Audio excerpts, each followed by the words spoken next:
संविधान बदलण्याची शक्यता किती?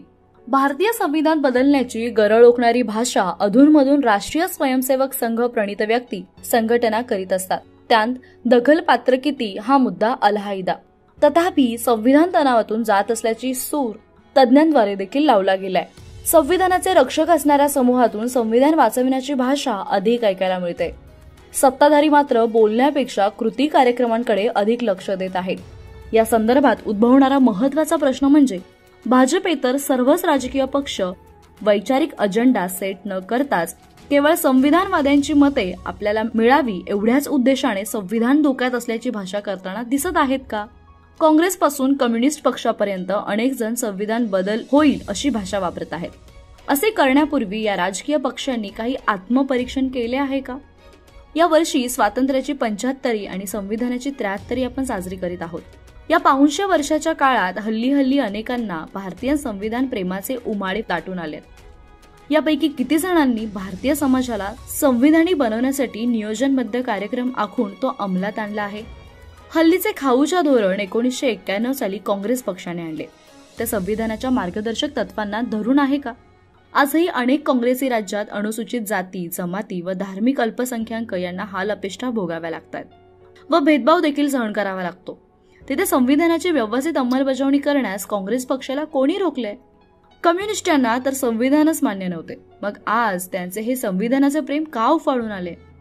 मुळात भारतीय संविधान समाजात विज्ञानवाद रुजवण्यासाठी मार्गदर्शन करीत असताना यापूर्वीच्या सत्ताधाऱ्यांनी बाबाबुवांना अनिर्बंध वाढवण्याची संधी दिली नाही काय?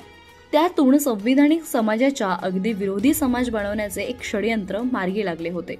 हे आज तरी संबंधितांच्या लक्षात येत आहे का? ही जबाबदारी न स्वीकारता आज संविधानाविषयी पुतना मावशीला पाहणा कसा काय फुटला आहे हा सर्व प्रकार विचारात घेता संविधानाचे संरक्षण करण्याची जबाबदारी स्वीकारत असतानाच भोंदू संविधान प्रेमींचे मुखवटे टराटरा फाडल्याशिवाय गत्यंतर नाही. इतिहासाचे अवलोकन करता असे दिसून येते की भारतीय संविधान निर्माणाधीन असतानाच डॉक्टर बाबासाहेब आंबेडकर यांनी संविधान सभेत पुढील शब्दांत भूमिका मांडली होती. लोकशाहीत कार्यकारी मंडळाने 2 अटी पूर्ण केल्या पाहिजेत. 1.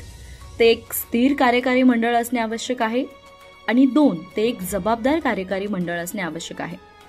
दुःखद वस्तुस्थिती ही अशी आहे की आजतागत या दोन्हींना न्याय देणारी सुनिश्चित प्रणाली तयार करण्यात आपणास अपयश आले आहे.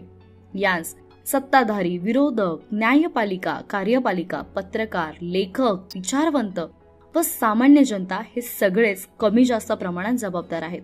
म्हणजे भारतीय संसदीय लोकशाही प्रणाली प्रचलित आहे, कार्यपालिका मजबूत आहे व लोकसेवा आयोगांमार्फत तिथे दरवर्षी सक्षम माणसे विहित प्रक्रियेने निवडली जातात.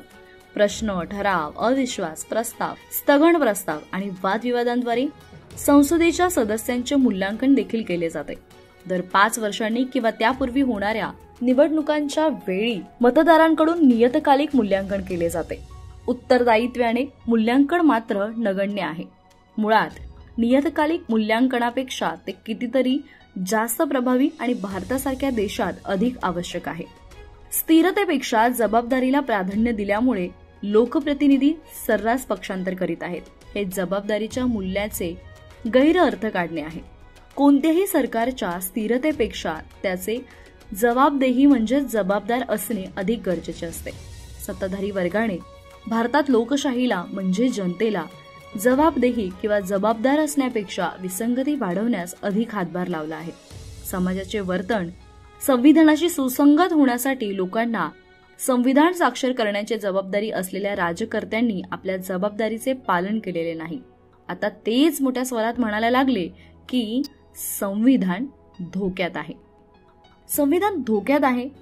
भारतीय संविधान भारतातील उच्च शिक्षित भारतीयांच्या संविधान सभेने बनवले आहे. संविधान सभेतील जवळपास सर्व सदस्य विदेशात जाऊन उच्च शिक्षणरूपी वाघिणीचे दूध प्यायले होते, ज्यात 94.6% सदस्य हिंदू धर्माशी संबंधित होते. इतर धर्मीय सदस्यांची संविधान सभेतील संख्या अवघी 44 एवढी होती. या संविधान सभेत 15 महिला आणि बाकी सर्व पुरुष होते. या 2 प्रकारच्या संख्या मांडण्याचे कारण एवढेच की आज हिंदुत्ववादी सरकारकडून संविधानाची अंमलबजावणी प्रभावी होण्यात अडचणी का असाव्यात. बहुमताने हिंदू सदस्य आणि पुरुष असणाऱ्या संविधान सभेने दिलेले जगातील सर्वच सक्षम, प्रभावी आणि लोककल्याणकारी संविधान प्रभावीपणे राबविण्यात वर्तमान केंद्रीय सत्ता हिंदुत्ववाणी असतानाही दोलायमान आहे का? याचे उत्तर दुर्दैवाने होय असेच देता येईल. संविधानात बदल शक्य आहे का? या पार्श्वभूमीवर देशातील राजकीय पक्षांनी संविधान धोक्यात असल्याचा चालवलेला प्रचार कितपत योग्य वाटतो?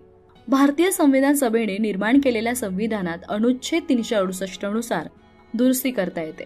या दुरुस्तीची संसदेला मुभा देण्यात आली असली तरी संविधान बदलण्याचा अधिकार संसदेला नाही.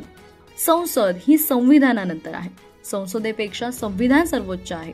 घटनेतील मूलभूत अधिकारांमध्ये संविधान दुरुस्तीच्या माध्यमातून बदल करण्याचा संसदेला अधिकार नाही. यावरून स्पष्ट होते की संविधान बदलण्याचा अधिकार हा संसदेला देण्यात आलेला नाही. या संदर्भात माननीय सर्वोच्च न्यायालयाच्या काही निर्णयांचा उल्लेख करणे उचित ठरेल. पहिली घटना दुरुस्ती 1951 ला करण्यात आली. शंकरी प्रसाद या खटल्यात संसदेने कायद्यात बदल करण्याचा अधिकार या उल्लेखानुसार संविधानाने दिलेल्या मूलभूत अधिकारांना संकुचित केले होते. आर्टिकल 13 मध्ये कायदा करण्याचा किंवा बदलण्याचा असणारा अधिकार 368 या घटना दुरुस्तीच्या अधिकाराशी सुसंगत नसल्याने सांगत कायदा या शब्दाचा अर्थ सामान्य कायदे असा होतो. तसेच घटना दुरुस्तीद्वारे मूलभूत अधिकारात घट करण्याचा अधिकार संसदेला नाही असा निर्णय 1967 साली गोलकनाथ खटल्यात घटनापीठाने बहुमताने दिला होता. गोलकनाथ खटल्यातील निकालानंतर संसदेत 24वी घटना दुरुस्ती करण्यात आली होती. परंतु 1973 केशवानंद भारती खटल्यात घटनापीठाने 24व्या घटना दुरुस्तीला अवैध ठरवले. संविधानाच्या मूलभूत अधिकाराशी छेडछाड करण्याचा संसदेला कोणताही अधिकार नसल्याचे घटनापीठाने आपल्या ऐतिहासिक निर्णयात स्पष्ट केले. इंदिरा गांधी यांच्या विरोधातील 1975च्या खटल्यात 39वी घटना दुरुस्ती सर्वोच्च न्यायालयाने अवैध ठरवली. या खटल्यात घटनेचे मूलभूत ढाच्याची पुष्टी केली. 1. घटनेची सर्वोच्चता. 2. सार्वभौम, लोकशाही आणि प्रजासत्ताक अशी भारतीय राज्यव्यवस्था. 3. घटनेची धर्मनिरपेक्षता. 4. विधिमंडळ, कार्यकारी आणि न्यायव्यवस्था यांच्यातील अधिकारांची विभागणी. 5. घटनेतील संघराज्य पद्धत. 6. देशाची एकता आणि एकात्मता. 7. कल्याणकारी राज्य. 8. न्यायिक पुनर्विलोकन. 9. व्यक्तीचे स्वातंत्र्य आणि आत्मसन्मान. 10. संसदीय कार्यपद्धती. 11. कायद्याचे राज्य. 12. मूलभूत हक्क आणि मार्गदर्शक तत्वे यांच्यातील संतुलन. 13. समानतेचे तत्व. 14. मुक्त आणि न्याय निवडणुका. 15. न्यायव्यवस्थेचे स्वातंत्र्य. 16. कलम 368 ने प्रदान केलेल्या घटना दुरुस्ती अधिकारावरील मर्यादा. 17. मूलभूत हक्कांचा सार. 18. कलम 32, 136, 141 आणि 142 अंतर्गत सर्वोच्च न्यायालयाचे अधिकार. 19. कलम 226 आणि 227 अंतर्गत असलेले उच्च न्यायालयाचे अधिकार आदी बाबींची सर्वोच्च न्यायालयाने स्पष्टपणे पुष्टी केली. संसदेने सर्वोच्च न्यायालयाच्या निर्णयाविरोधात जाऊन 42वी घटना दुरुस्ती 1976 साली पारित करून घटनेत बदल केला. या घटना दुरुस्तीनुसार कलम 368 मध्ये बदल करण्यात आला आणि असे घोषित केले की संसदेच्या संविधानिक अधिकारावर कोणतीही मर्यादा नाही आणि कोणत्याही घटना दुरुस्तीबद्दल कोणत्याही कारणास्तव कोणत्याही न्यायालयात प्रश्न उपस्थित केले जाणार नाहीत. मात्र मिनर्व्हा मिल खटल्यात 1980 6 सर्वोच्च न्यायालयाने घटना दुरुस्तीमधील ही तरतूद अवैध ठरवली, कारण त्यामुळे न्यायिक पुनर्विलोकनाचा अधिकार हिरावून घेतला जातो. या खटल्यांची जंत्री पाहिल्यानंतर आपल्या लक्षात असे येते की संविधानाशी छेडछाड करण्यातच या पूर्वीच्याही राज्यकर्त्यांना धन्यता मानली आहे. मात्र आज तेच लोक संविधान धोक्यात असल्याचे अधिक ओरड करतात. याच्या मागे मुख्य कारण हेच की अनुसूचित जाती आणि जमातींची मते आपल्या पक्षाकडे वळवता येतील. परंतु काळ आता बदलला आहे. सत्ताधारी जातवर्गाने कोणत्याही नावारूपात येऊन फसवणूक करण्याचा काळ आता संपुष्टात आला आहे. नवी पिढी डॉक्टर बाबासाहेब आंबेडकर यांचे साहित्य वाचून वैचारिक लढ्यासाठी सज्ज आहे. अशावेळी वैचारिक लढे संपुष्टात आणून आरक्षणाच्या नावावर झुंडशाही पोचण्याचे काम राज्यकर्ते करीत आहेत. संविधान बदलासाठी संविधान सभाच. सर्वसामान्य निवडणुकीत निवडून येणाऱ्या संसद सदस्यांना सभागृहाला म्हणजे संसदेला संविधान बदलण्याचा अधिकार नाही. ब्रिटिशांनी भारताला स्वातंत्र्य देताना संविधान निर्मितीच्या प्रक्रियेला बाध्य केले. त्यातूनच देशातील सर्व समाज आणि समूह स्तरातील प्रतिनिधींना संधी मिळाली.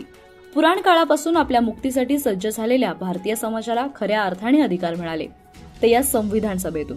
संविधानपूर्व समाजात राजकीय सत्तेपासून वंचित राहिलेल्या उच्च जातीयातील क्षत्रिय सोडून इतर उच्च जातीयांना देशाच्या राजकीय सत्तेत थेट आणि भरघोस संधी मिळाली.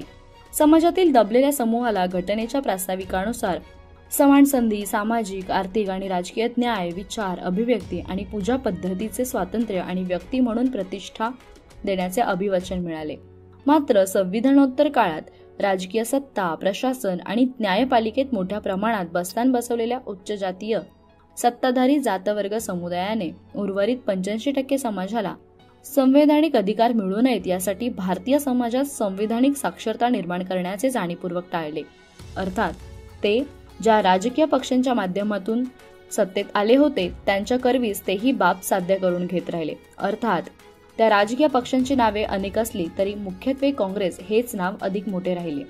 यात कुणाचेही दुमत असण्याचे कारण नाही. कदाचित ही ऐतिहासिक चूल राहुल गांधी यांच्या आता लक्षात आली असावी, म्हणून सध्या त्यांच्या जातनिहाय जनगणना आणि जिसकी जितनी भागीदारी या भूमिकेवर आलेले दिसतात. परंतु त्यांच्यात झालेल्या या बदलाला त्यांचे दृढताचार्य कितपत साथ देतील हा प्रश्न कायम आहे. संविधान बदलाची कोणी भाषा करीत असेल तर त्यांनी एक गोष्ट लक्षात घ्यायला हवी की संविधान बदल हा संसदेला अधिकार नसून त्यासाठी संविधान सभाच बोलवावी लागेल. त्या संविधान सभेत आजच्या संविधानानुसार प्रवर्गनिहाय उच्च शिक्षित प्रतिनिधी सभा निवडावी लागेल. असे कोणी करण्याचा प्रयत्न केलाच तर त्यांना dead Ambedkar is more dangerous चा प्रत्यय आल्याशिवाय राहणार नाही. कोणत्याही सत्ताधारी वर्गाने राजकीय सत्ता हातात आली म्हणून संविधान बदलण्याचा प्रयत्न केला तसेच लोकांना रस्त्यावर येण्याचा अधिकार आहे.